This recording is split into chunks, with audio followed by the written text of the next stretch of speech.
Merhaba arkadaşlar, kanalıma hoş geldiniz. Ben Koray. Bugün sizlerle çok fazla soru aldığım bir konuyu paylaşacağım. Daha öncesinde robot süpürge ile ilgili videolar çektim. Ancak hala haritalandırma ile ilgili gerek Facebook'tan gerek Instagram'dan sorular alıyorum. Bunların hepsine bir açıklık kavuşturmak için robot süpürgenin haritasını sıfırladım. Sizinle birlikte tekrardan haritalandırma işlemi yapacağız. Haritalandırma menüsüne nereden girildiğini göstereceğim. Ayrıca tüm haritalandırmayı 1 saat 10 dakika, 1 saat 17 dakika gibi yaklaşık bir 71 dakika gibi bir sürede haritalandırma yaptık. Bunu da sizlerle hızlandırılmış bir biçimde paylaşıyor olacağım. Ayrıca süpürme esnasında da aldığım birkaç görüntüyü de tabii ki sizlerle paylaşıyor olacağım.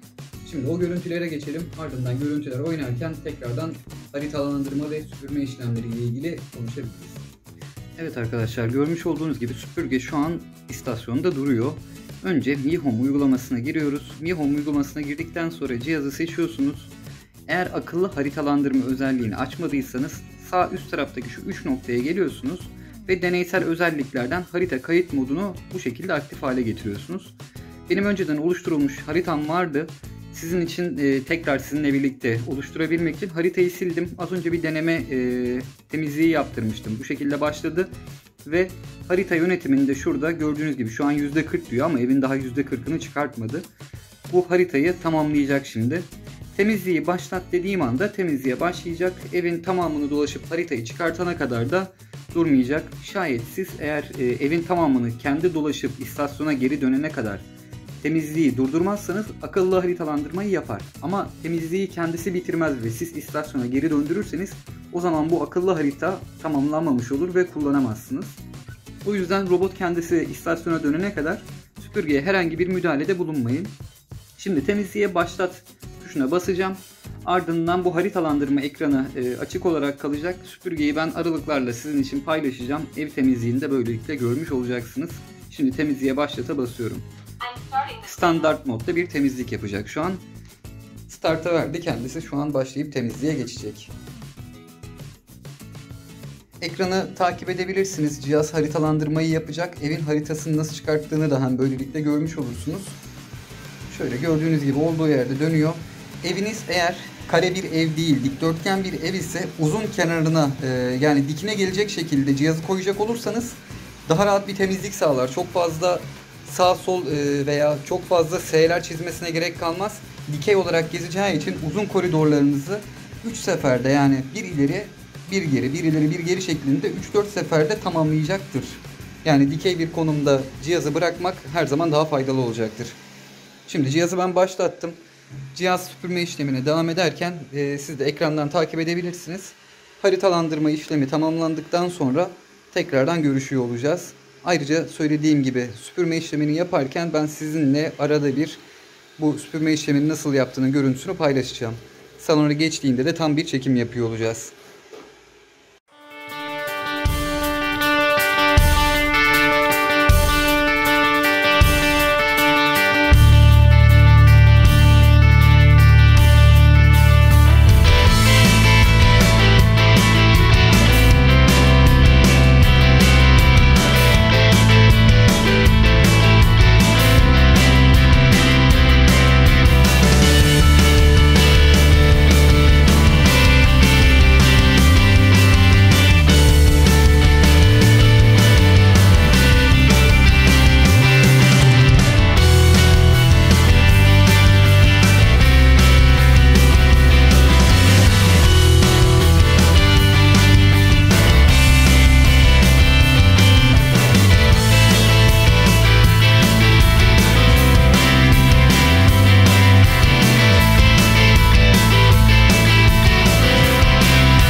robot süpürge bir yandan süpürüp bir yandan da haritalandırma işlemini yaparken ben de size neler yaptığından bahsedeyim. Bu haritalandırma işlemini yaparken öncelikle evi kabataslak bir dolaşıyor. Kabataslak dolaşmak demek nedir? Yani her köşeye tek tek girmeye çalışmıyor. Öncelikle ulaşabildiği köşeleri de alarak devam ediyor. Ardından tüm evin haritasını çıkarttığından emin olduğunda bu sefer de köşeleri bir ya da iki tur tekrardan dönüyor. Oturtamadığı yerler olduğu zaman orayı birkaç tur daha fazladan dönüyor ve ardından harita işleminin tamamını çıkartıyor. Haritaları kaydediyor. Siz de bu harita üzerinden sanal duvar veya seçilen alan üzerinde temizlik yaptırma gibi işlemleri kullanabiliyorsunuz. Yani ilk başta haritalandırma yaparken robot süpürge birkaç kere aynı yerden geçebilir. Bunu çok fazla kafaya takmayın. Çünkü ilk bu haritalandırmayı tamamlayana kadar bu gibi şeyler yapabiliyor. Harita çıkartıldıktan sonra tam harita oturduğunda buna rağmen hala bunları yapıyorsa robot süpürgenizin çıkarttığı haritada veya robot süpürgenizin beyninde bir problem vardır. Çünkü tam haritayı çıkarttıktan sonra bütün noktaları bildiği için robot süpürge her bir noktaya planlı olarak gidiyor, temizliğini de planlı olarak yapıyor. Yani ilk bu süpürme işlemim 71 dakika sürdü. Bu ilk haritalandırma olduğu için bu kadar uzundu. Normal şartlarda evin tam temizliğini 71 dakika gibi bir sürede yapmıyor. Yaklaşık 45-50 dakika gibi bir sürede de tamamlayabiliyor. Bu da evin tabii ki o anki düzenine, eşyaların dağınıklığına ya da ulaşabildiği yere göre değişiyor. Örnek veriyorum, benim evim 90 metrekare, 90-94 metrekare civarında bir evim var. Bundan kullanılan dolaplar, nasıl söyleyeyim, altına giremeyeceği eşyalar en azından diyeyim. Balkonları ve banyoyu da taratmadım. 2 tane banyom var. Bir ebeveyn banyosu, bir de normal bir banyom var. Bunları da taratmadım. Kapılarını kapalı tuttum. Bunlar da kapalı halde evimde 48-50 metrekare civarında bir alanı taradı. Bu alanın haritasını çıkarttı. Sizin de evinizde kullanılabilir alan ne kadarsa onun haritasını çıkartacaktır. Tutup altına giremeyeceği bir şeyin haritasını çıkartamayacağı için acaba neden benim metrekarem eksik çıktı? Evim 80 metrekareydi, bu neden 45 metrekare çıkarttı gibi sorular kafanızda belirebilir. Nedeni tamamıyla bundan kaynaklı. Kullanılabilir alanın, yani kendi ulaşabildiği alanın haritasını çıkartıyor. Robot süpürge videom bu şekildeydi. Gördüğünüz gibi haritalandırma işlemini de tamamladı. 71 dakika söylediğim gibi sürdü. Ve daha önceki videolarımda şarjının 90 dakikadan daha fazla gittiğini de söylemiştim. Bu da ayrıca bunun kanıtı niteliğinde. Hala şarjı var gördüğünüz gibi ve 71 dakika oldu.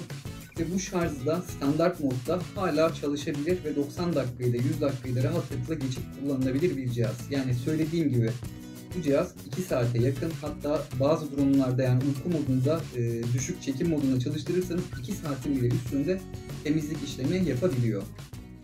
Videom bu şekildeydi. Eğer beğendiyseniz beğen tuşuna basmayı unutmayın. Ayrıca hala kanalıma abone değilseniz de abone olmayı unutmayın. Kendinize iyi bakın.